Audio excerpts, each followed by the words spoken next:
माता रानी, हमार बेटिया बहुत भोली भाली बा। ओकरा खातिर अपन पराया सब एक जैसन रहेला, पर आज के युग में ऐसने भोलेपन के सब केहू फायदा उठा लेवेला। माता रानी, बस आपसे एगो प्रार्थना बा, हमार भवानी पर आपन आशीर्वाद हमेशा बनाए रखिया।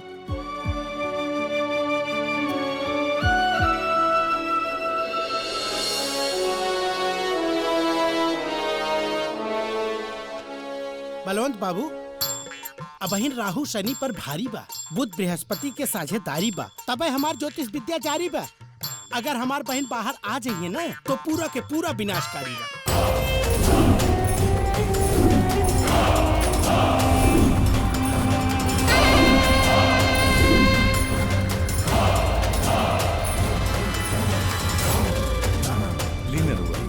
रउअली तू ले ला। बहनी आ गई।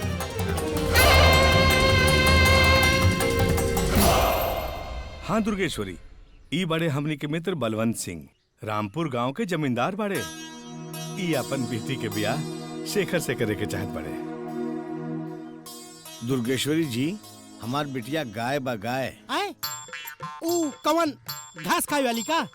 अरे महाराज, हमरा शेखर के लड़की चाहिए, लड़की, गाय हो ना चाहिए। हमरे बहुत गाय बा।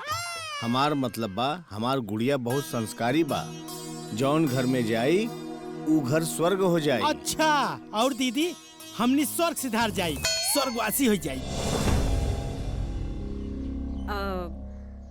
ठाकुर साहब, वैसे रउआ के बेटी कितना पढ़ा लिखल बिया? पढ़ा लिखा के कौन हमनी के कलेक्टर बनाओ के बा? भगवान के दिहल सब कुछ बा। मतलब औठा टीप बा का? ओकरा के खाना बनावे त आवेला ना? ऊ बनावेली ना, सिर्फ खाएली।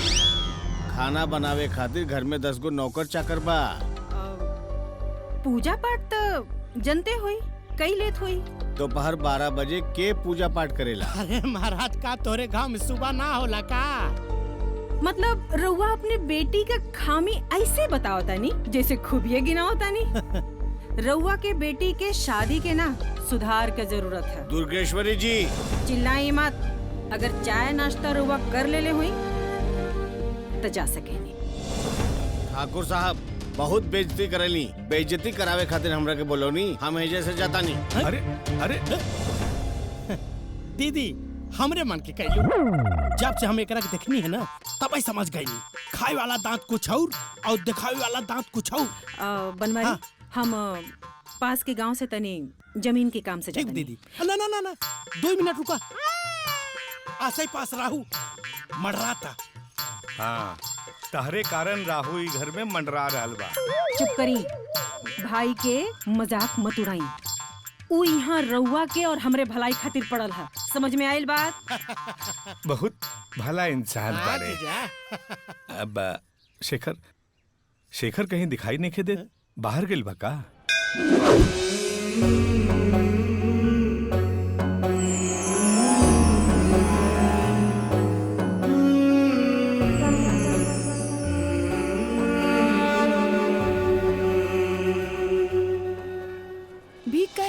दीदी, हम पढ़ल चाहतनी।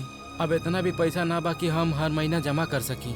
पहले हमार माई हमरा के पढ़ावत रहे, अब हमार माई बीमार बिया, यही खातिर हम मांगतनी। अब हर महीना की कितना फीस बा? 350 दीदी। इला।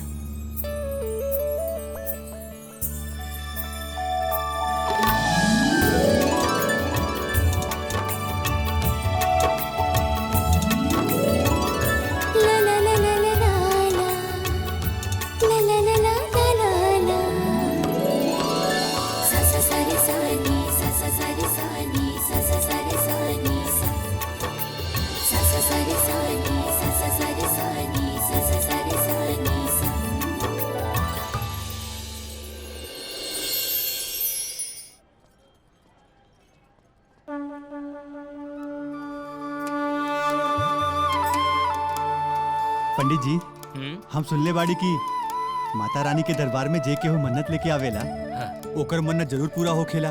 हाँ बेटा, तू बिल्कुल सही सुन ले बाड़ा। तो पंडित जी हमहू आज एगो मन्नत लेके आइल बानी। उकाबा ने की हम एगो लड़की से प्यार करेंगे। अच्छा बेटा, तो ई बात तो हर समस्या। ना पंडित जी, हमार समस्या ई ना बा। हमार समस्या ई बा कि हमके उनका नाम तक पता नहीं खे। तो बेटा इमे हम तोहर कोनो मदद नहीं कर सकत, काहे कि हम पुजारी बानी, कोनो लव गुरु ना। अरे पंडित जी, रउआ महान बानी, कदरदान बानी। हम तो कहत बानी रउआ ई गांव भर के ना पूरे देश के आन बान शान बानी। वो कहा ना बेटा, वो तो हम बरले बानी। बाकी हम तोहर मदद कैसे कर सकीले? उ लड़की के देखले बाड़ा? अरे ओकर कद काठी कैसन रहल? मोटी रहल कि नाटी रहल? लंबी रहल या कि गोर या करिया रहल? पंडित जी, हम उनकरा बारे में ढेर तो नहीं जानत, लेकिन हम इतना जरूर कह सकेनी कि लंबाई में वो 5 फीट 5 इंच रहे, वजन में वो एकदम टाइट रहे, देखला में वो एकदम वाइट रहे। वो हमारे जिंदगी में ऐसे ना आई जैसे वो कोनो लड़की ना, वो कोनो डायनामाइट रहे। वाह बेटा, तू कितना बढ़िया वर्णन कर रहल बाड़ा। बाकी जो ना लड़की के बारे में तू बात कर रहल बाड़ा ना, ओसनका लड़की एक गांव में एके गो बा। के बा पंडित जी? वो हम बानी। पंडित जी, माता रानी के दरबार में हम सुनले रहली कि मन्नत जरूर पूरा होखेला, पर इतना जल्दी मन्नत पूरा हो जाई वो हमरा के पता ना रहे। ज्यादा नाटक करे की जरूरत ना बा, हमरा के सब पता बा। हम कई दिन से देख रहल बानी, तू हमार आते जाते पीछा कर रहल बाड़ा। देखी, हमके तोहार नाम तो पता नहीं खे, लेकिन हम अपने नाम के आगे तोहार नाम लिख सकीले। का हम अपने शादी के कार्ड पे तोहार नाम लिख ली? लिख सकेला, लेकिन कार्ड के अंदर ना, कार्ड के बाहर।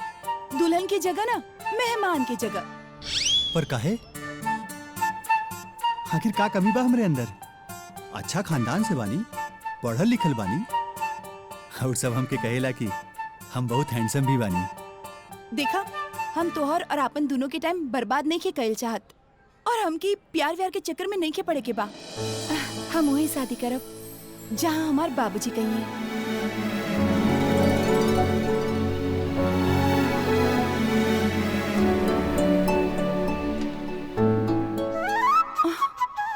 अरे ये कहाँ चल गई? अपन नाम का बतौला हा? शेखर। नाम तो सुन ही हो खब। शेखर? अरे हमरे घरे जब गाय भैंस चरावे जाला ना, तो उना के नाम शेखर है। बोल ना, तो क्या हम अपन सार ना बनोली ना, हमरो नाम शेखर ना। कुछ सोचे तनी का? कुछ ना। दुर्गेश्वरी देवी और प्रताप सिंह के नाम तो सुन ले हो खब। दुर्गेश्वरी देवी के बेटा हुआ? हाँ दुर्गेश्वरी जी, जिनकर 500 एकड़ जमीन, 4 गो राइस मिल, 20-20 गो ट्रक और पता न कितना दुकान और का। जी, इतना तमोक नहीं के पता, पर हम उन्हीं के बेटा हैं। हाय देखी, रउरा आपन संपत्ति के बारे में कुछ पते नहीं के, और हमरे माई के देखी, दूसरा के जमीन जायदाद ट्रक गाड़ी मिल सब पता बा हमरे माई। ठीक है। ए बेटा, तू एजा का करे आइला हा? जी, भगवान के आशीर्वाद से नाम शोहरत सब हमरे लगे बा। बस एगो प्यार करे वाली चाहिए। 25 साल लेट कर देला है बाबू। अरे भाग्यवान, हाय मेहरारू खोजे आइल बाड़े। माई ना, माई तो इनके पास पहले से बिया। रउआ चुप करी। ए बेटा, तू चाहत का बाड़ा? देखी, हमरा के घुमा फिरा के बात करे ना आवेला। ई घर में एगो लड़की बाड़ी, हमरा के उनका नाम तो नहीं पता, पर हम उनकरा खातिर हम अपन नाम और पहचान सब भुला सकीले।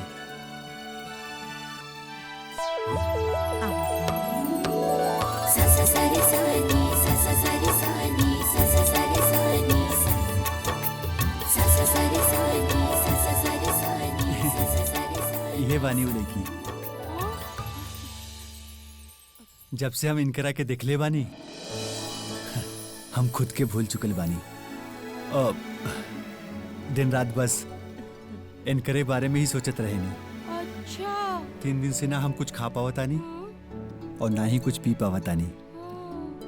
और जब हम इनकरा से अपने प्यार के इजहार कही नहीं तब पता चलल कि कपड़ा तो अपने मर्जी से खरीदे ली, लेकिन शादी तो अपने बाबूजी की मर्जी से करी है। यही खातिर हम रउआ के पास चले नहीं।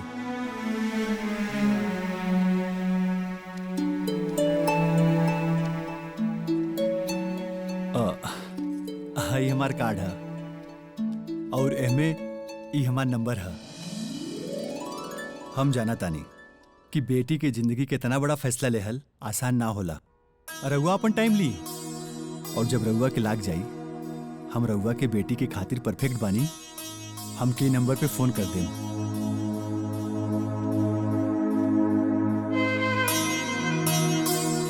हम अपने माई बाबूजी के साथे आ जाए शादी की बात करे खातिर।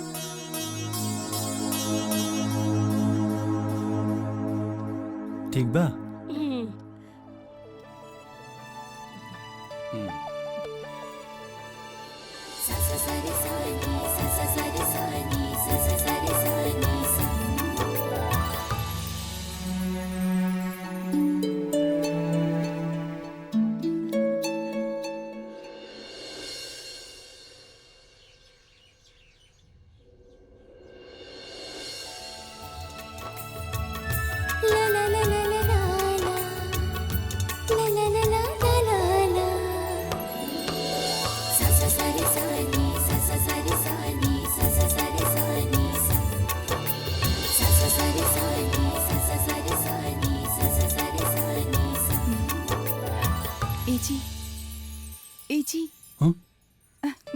अरे भवानी तू एजा काहे हम यहाँ ना आ सकिनी? काहे ना, ये तोहरा घर बा। ली चाय। आज हमके चाय ना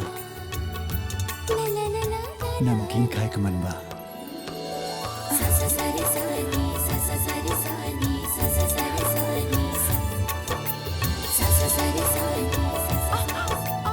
अरे अरे अरे अरे बेटा छोड़ा, अरे बेटा छोड़ा, अरे हम तहार बाप है, प्रेमिका ना। बाबूजी रहुआ वो कहाँ गईली? ऊ के क्यों ना बाबूजी। अच्छा अच्छा माना तनी बेटा कि तू बहुत जवान हो गई बड़ा, बाकी तालाब और स्विमिंग पूल में कुछ तो फर्क समझा। अच्छा बतावा ऊ के हिया? बाबूजी केकर बात कर रहल बानी? वाह बेटा, आम कितनो बड़ हो जाए लेकिन रहेला डार के नीचे ही। वैसे ही तू कितना भी बड़ हो जा लेकिन रहब तो हम तहर बाप ही। बतावा के हिया? बतावा, अरे बतावा के हिया? बतावा तो। बतावा तनी, छोड़ छोड़। बाबूजी हम ओकरा से पहली बेर मंदिर में मिलल रहली और ओकरा के पहली बेर देखते ही ना हमके प्यार हो गई। हम ओकरा से अपने प्यार के इजहार भी करेंगे और कहनी कि हम शादी करब तो अपने बाबूजी की मर्जी से करब। फिर हम उनके बाबूजी के लेके गई नहीं और उनकरा से हम अपन शादी के बारे में बात कही नहीं। पर बाबूजी गलती हो गई बा, वो ऐसन भइल कि हम ओकर नाम ना पूछ पाई। वाह बेटा, पूरा रामायण के कहानी सुना गईला बाकी लड़की के नाम ना पूछला। वो काबन बाबूजी पहली बेर रहल ना तो थोड़ा नर्वस हो गई रहनी। हाँ कौनो बात नहीं है बेटा, तहरा ओकर घर मालूम बा ना? हाँ, बस नाम पता कर ला। बाकी हम तहर माई से जाके बात कर ले। रहे दी बाबूजी, हम रउआ के भरोसे रहब ना तब पूरी जिंदगी कुंवारे रह जाए। तहरा का लागता कि हम तहर माई से डरे नहीं? बाबूजी रउआ हमसे पूछ रहल बानी कि हमके बता रहल बानी? अगर रउआ में हिम्मत बा तो चली हमरे संगे और माई से बात करके देखी। ठीक बा बेटा, आज हम तहरा के दिखा देब कि शेरनी भले ही शिकार करेली बाकी जंगल के राजा था शेर ही होला।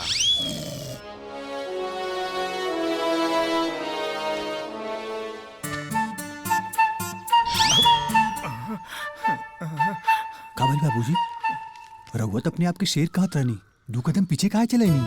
अरे बेटा हम शेर तो बानी वो कहा ना कि शेर शिकार करे से पहले तू देख पीछे ले लेवेला ऐसे। चली चली आवा। दुर्गेश्वरी, अब हमरा रउआ से एगो बात करे के बा। हमू के रउआ से एगो जरूरी बात करे के बा। उ का बात बा? शेखर बड़ा हो गइल बा। अब एकर ब्याहे का उम्र हो गइल बा। अरे वाह वाह वाह वाह वाह, का बात बा। हमनी दुन्नु के विचार एक दोसर से कितना मिलजुल रहल बा। अरे हमहू यह बात कहे आइल रहनी है। रउआ के चिंता करे के जरूरत नहीं खे। ई लड़की हम शेखर खातिर पसंद के ले बानी। बाबूजी बहुत ही संस्कारी और सर्वगुण संपन्न लड़की बिया। लेकिन का भाई लड़की पसंद नहीं के का? न न न न न न ऐसन बात नहीं खे। लड़के के फोटो देखला से लगता कि एकदम साक्षात सरस्वती और लक्ष्मी खड़ी बिया। बाबूजी बारे में बात करी ना। हाँ हाँ हाँ, लेकिन एक बात बा, शेखर के मर्जी भी पूछ लिहल जाओ। शेखर हमार बेटा है जी। ओकर पसंद ना पसंद सब हमरा के मालूम बा। और हमरा पसंद के शेखर ना पसंद दीदी भगवती झूठ ना बोलवाए बना, ई गजब मत करिया, वरना ई खानदान में वारी झूठे पड़ी।